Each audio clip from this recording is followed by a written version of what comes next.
Why are you here? What good could come of this? Have you ever seen this show? There's Eric Garcetti holding someone's baby. There's Rob Ford holding somebody's baby. Let me get you some tissues here. No, we're good. We're good. Do you mind if I dab you, Mr. Mayor? Well, they say actions speak louder than words. So what was Rob Ford really saying as he squirmed under the spotlight on the Jimmy Kimmel show last night? Live to Amanda Ferguson, who spoke to one expert about what the mayor's body language was saying, and it wasn't very flattering. Amanda? Well, Gord, at least on the surface, things started out well for Rob Ford last night, but after only a few minutes in, it quickly went downhill. Please welcome Mayor Rob Ford. He's excited to do this interview, which he thinks is going to be a big puff piece. Rob Ford thought he'd be selling our city with a touch of humor. However, this public relations expert saw it more as a comedy of errors. You are sweating a lot. Let me get you some tissues here. No, we're good. We're good. Do you mind if I dab you, Mr. Mayor? Jim Warren trains his clients on how to sell themselves under the bright lights. And he says the mayor's own body language spoke volumes.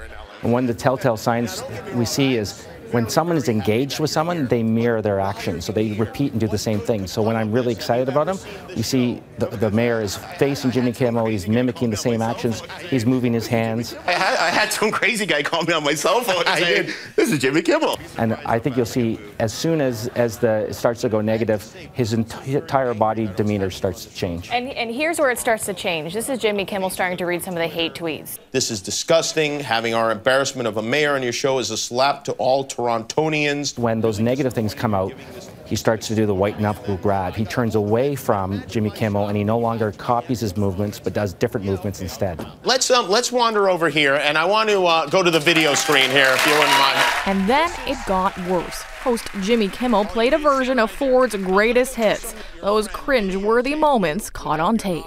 Who are you talking about in that video? You can see he's really nervous, that sort of nervous laugh, and again, turns away from Jimmy, looks off into the distance. And private setting, private friends. See, he just looked down there and you could see him fidgeting with his foot. What does that say? Again, the fidgeting motions signifies two things. Either he's nervous or he's lying. And now we see him all the time, look off in the distance, that pregnant pause of his eyes. Were you classically trained in pantomime, or was that off the cuff? You know, these counselors come across like they're holier than thou, and there's no question about it. He's campaigning for October.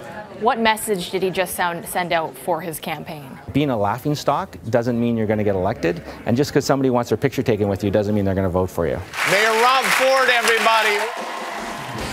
And Warren also says that Rob Ford likely lost votes last night, and he did that by alienating his core supporters by reminding them that he lied about his drug use.